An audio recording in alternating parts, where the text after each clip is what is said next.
اللہم صلی علی محمد وعلی محمد۔ علی سے ہم کو عشق ہے، علی سے ہم کو پیار ہے، یہ جان لو یہ مان لو علی ہی غم گسار ہے۔ علی ہماری جستجو، علی ہماری آرزو، علی کے دم سے گلشن حیات میں بہار ہے۔ میرے لبوں پہ صبح و شام اب علی کا ذکر ہے، کہا ہے جس نے یا علی تو اس کا بیڑا پار ہے۔ میں جس کا مولا ہوں علی اس کا مولا ہے، میرے رسول پاک کا یہ حکم بار بار ہے۔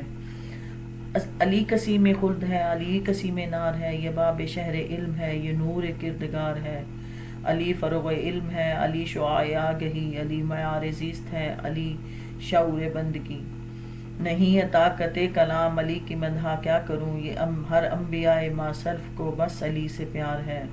کسی کے اور کیا لکھیں کہ خود میرے رسول کو چھڑی ہے جنگ خیبری، علی کا انتظار ہے۔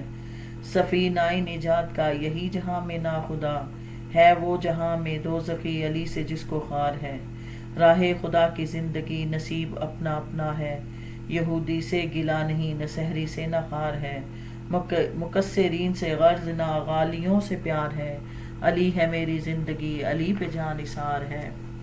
ایک روز ابو سمسام نامی شخص مدینہ آیا اور اس نے آ کر سوال کیا کہ تم میں سے کون سا شخص ہے جس نے نبوت کا دعویٰ کیا ہے؟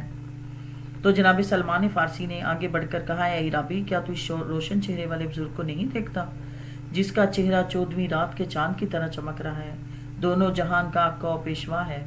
عرابی نے حضرت صلی اللہ علیہ وآلہ وسلم سے مخاطب ہو کر کہا کہ میں تم سے چند سوال پوچھتا ہوں، مجھے بتاؤ کہ قیامت کب آئے گی، می کب برسے گا، اور میرے ناکا کے پیٹ میں کیا ہے، اور میں کل کیا کھاؤں گا اور کہاں مروں گا۔ رسول پاک خاموش رہے کہ تھوڑی دیر بعد جناب جبرائیل نازل ہوئے اور آیات لے کر آئے، جس کا ترجمہ رسول پاک نے جسے پڑھ کر کہا کہ اسی کے پاس ہے قیامت کا علم، وہی بارش نازل کرتا ہے، رحموں کے اندر کا حال وہی جانتا ہے، اور کوئی نفس نہیں کہ وہ بتا سکے وہ کل کیا کھائے گا، اور کسی کو معلوم نہیں کہ وہ کب مرے گا۔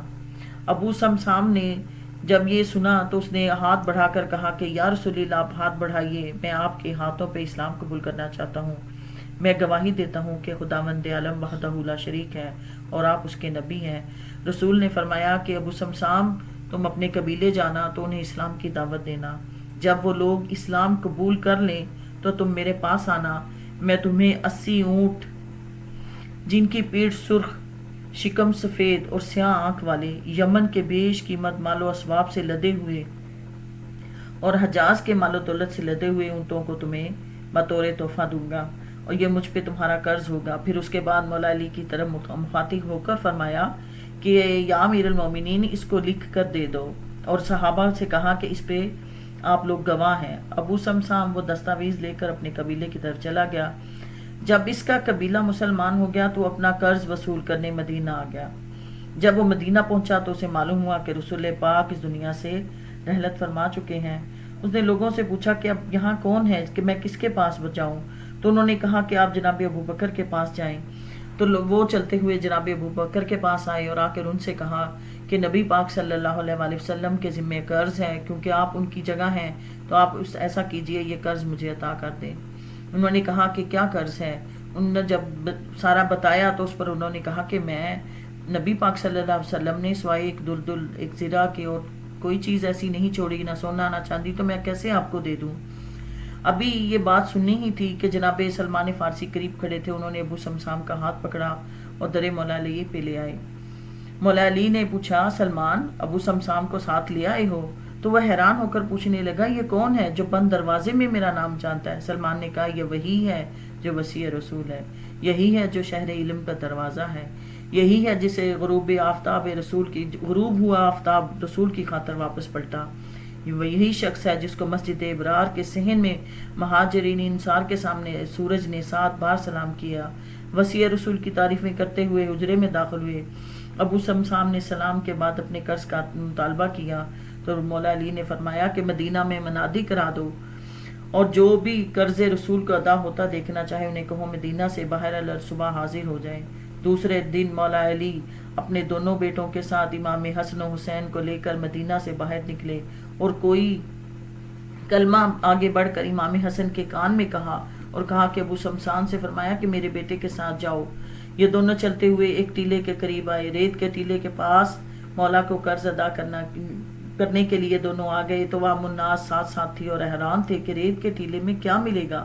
امام حسن نے پہلے 2 رکعت نماز ادا کی، خدا کی کبریائی کا شکر ادا کیا، پھر چند کلمات کہہ کر عصائے رسول صلی اللہ علیہ وسلم کو ٹیلے پر مارا۔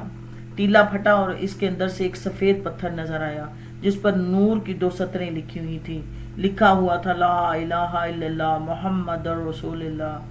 پھر عصا پتھر پر مارا اور مہار نظر آئی۔ امام نے فرمایا ابو سمسام مہار پکڑ کر کھینچ لے، تو اس نے کھینچا تو 80 ناکہ برآمد ہوئے۔ پھر وہ شخص چلتا ہوا مولا علی کے سامنے حاضر ہوا۔ مولا نے پوچھا کیا رسول کا قرض ادا ہو گیا؟ اس نے کہا جی مولا، آپ نے کہا کہ اس سے تحریر کرواؤ۔ پھر اس سے تحریر لی اور اس پر لکھوانے کے بعد مولا نے امام حسن کے سپرد کر دیا۔ فرمایا کہ جب میں اس دنیا سے جاؤں تو یہ لکھی ہوئی تحریر میرے کفن میں رکھ دینا، اور فرمایا اے لوگوں گواہ رہنا کہ رسول نے مجھ سے فرمایا خدا نے ان 80 ناکوں کو ناکہ سوالے سے 2000 سال پہلے اس پتھر میں پیدا کیا تھا۔ اللہم صلی علی محمد وعلی محمد۔